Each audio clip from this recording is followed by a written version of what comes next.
राधे राधे भक्तों, आदरणीय भक्तजनों और धर्मपरायण श्रोताओं, आप सभी का हार्दिक अभिनंदन है। हम सब मिलकर माघ मास की इस दिव्य और शीतलता भरी यात्रा के एक और महत्वपूर्ण पड़ाव अध्याय 4 की ओर अग्रसर हैं। माघ मास, जिसे माघ स्नान और कल्पवास की परंपराओं के लिए सर्वश्रेष्ठ माना जाता है, वह महीना है जब सूर्यदेव उत्तरायण होते हैं और पृथ्वी पर पुण्य का प्रवाह अपनी चरम सीमा पर होता है। पिछले 3 अध्यायों में हमने माघ मास की महिमा का गुणगान सुना। हमने जाना कि किस प्रकार स्वयं भगवान विष्णु इस संसार में पूजनीय होते हैं और गंगा, यमुना तथा अन्य पवित्र नदियों में स्नान करने से जन्म जन्मांतर के पापों का नाश होता है। हमने उन श्रेष्ठ भक्तों की कथाओं को भी स्पर्श किया होगा जिन्होंने साधारण जल को भी अपनी श्रद्धा के बल पर तीर्थ बना दिया। आज हम इस पुण्य गाथा के अध्याय 4 में प्रवेश कर रहे हैं। यह अध्याय प्राय माघ मास के अनुष्ठानों की गहनता और उनके फलों का विस्तृत वर्णन करता है।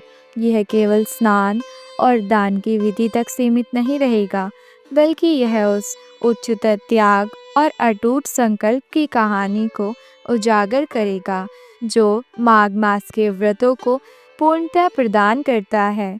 संभवतः यह अध्याय किसी ऐसे पुण्यात्मा राजा, ऋषि या साधारण मनुष्य की कथा प्रस्तुत करेगा जिसने अपने जीवन के किसी कठिन परीक्षा में क्षण में माघ मास के धर्म का सहारा लिया और अपनी आस्था के बल पर न केवल अपनी विपत्तियों को दूर किया, बल्कि मोक्ष के मार्ग को भी प्रस्तुत किया। यह कथा हमें सिखाएगी कि सच्चे हृदय से किया गया एक छोटा सा माघ स्नान या एक ग्रास का दान भी संसार के बड़े से बड़े यज्ञ से अधिक फलदायी हो सकता है, बशर्ते उसमें निष्कपट प्रेम का भाव होना चाहिए। तो आइए इस शीतल और पवित्र वातावरण में अपने मन को एकाग्र करें, गंगा जल की शुद्धता और माघ मास की पवित्रता को भीतर महसूस करें। इस चौथे अध्याय के हर शब्द में छिपे ईश्वरीय संदेश को सुने, समझने और आत्मसात करने का दृढ़ निश्चय करें। यह अध्याय हमें सिखाता है कि शीत रहने की शक्ति केवल शक्ति शारीरिक नहीं, बल्कि आध्यात्मिक दृढ़ता की निशानी है। हे माघेश्वर, हमारे चित्त को इतना निर्मल करें कि हम इस कथा के गूढ़ अर्थ को ग्रहण कर सकें। इसे दिव्य भावना के साथ हम श्री माघ मास महात्म्य के चौथे अध्याय का शुभारंभ करते हैं। जिस समय साक्षात विष्णु के रूप श्री दत्तात्रेय सत्य पर्वत पर रहते थे, तब महर्षपति के राजा सहस्त्रार्जुन ने उनसे पूछा, हे योगियों में श्रेष्ठ दत्तात्रेय जी, मैंने सब धर्म सुने, अब आप कृपा करके मुझे माघ मास का महात्म्य कहिए। तब दत्तात्रेय जी बोले, जो नारद जी से ब्रह्मा जी ने कहा था, वही माघ महात्म्य मैं तुमसे कहता हूँ। इस कर्म भूमि भारत में जन्म लेकर जिसने माघ स्नान नहीं किया, उसका जन्म निष्फल है। भगवान की प्रसन्नता, पापों के नाश और स्वर्ग की प्राप्ति के लिए माघ स्नान अवश्य करना चाहिए।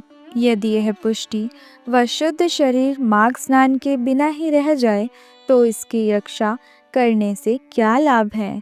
जल में बुलबुले के समान, मक्खी जैसे तुच्छ जंतु के समान यह शरीर माघ स्नान के बिना मरण समान है।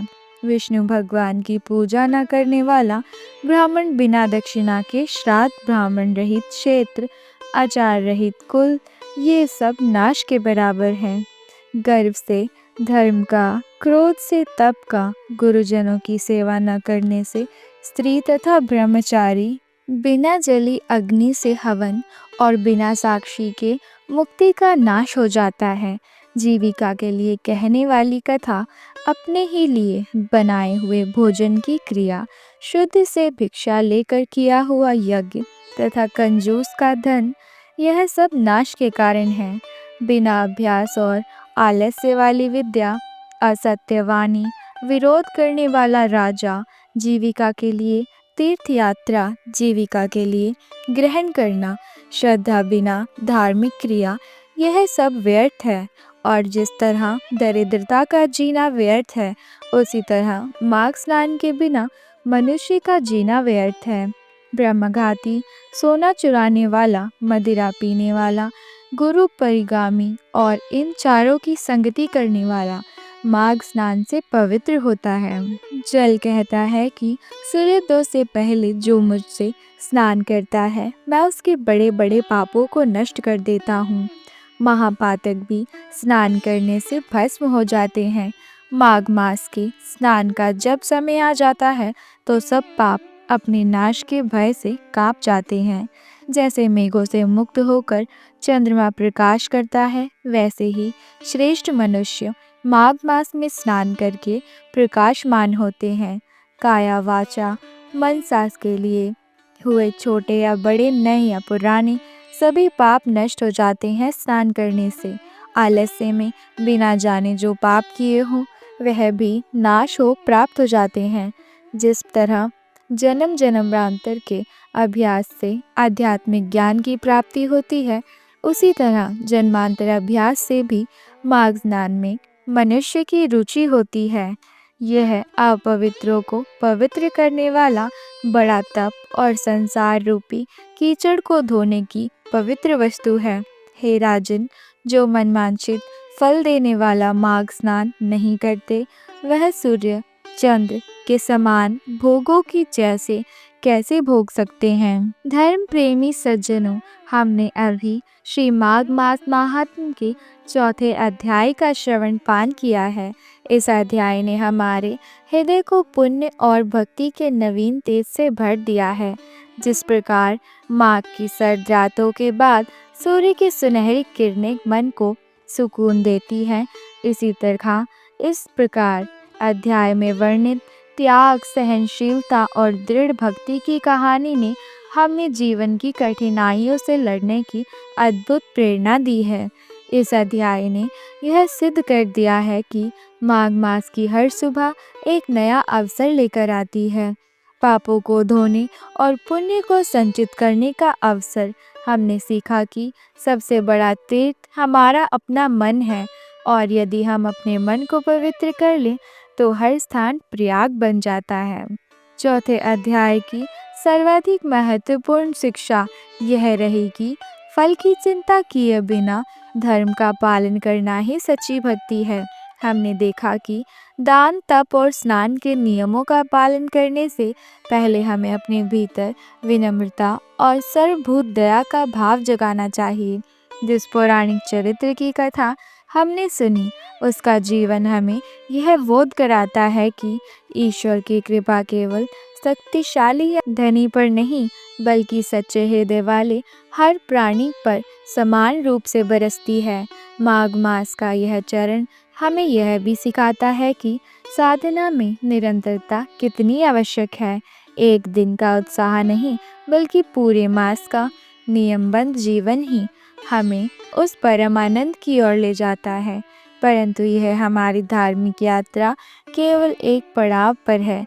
पांचवा अध्याय हमारा इंतजार कर रहा है। वह हमें माघ के व्रतों के अंतिम रहस्य को और उत्कृष्ट फल की ओर ले जाएगा। हमारा संकल्प अटल रहना चाहिए। आइए हम इस अध्याय के ज्ञान को अपने आचरण में उतारने का प्रण लें। यह प्रतिज्ञा करें कि हम माघ मास के शेष दिनों को भी पूर्ण श्रद्धा और नियम के साथ व्यतीत करेंगे। कल हम और भी गहन शक्ति, भक्ति और एकाग्रता के साथ पांचवें अध्याय के पुण्य प्रकाश में प्रवेश करेंगे। बोलिए माघ मास महात्म्य की जय, त्रिवेणी संगम की जय। हर हर गंगे। जय श्री राधे। राधे राधे।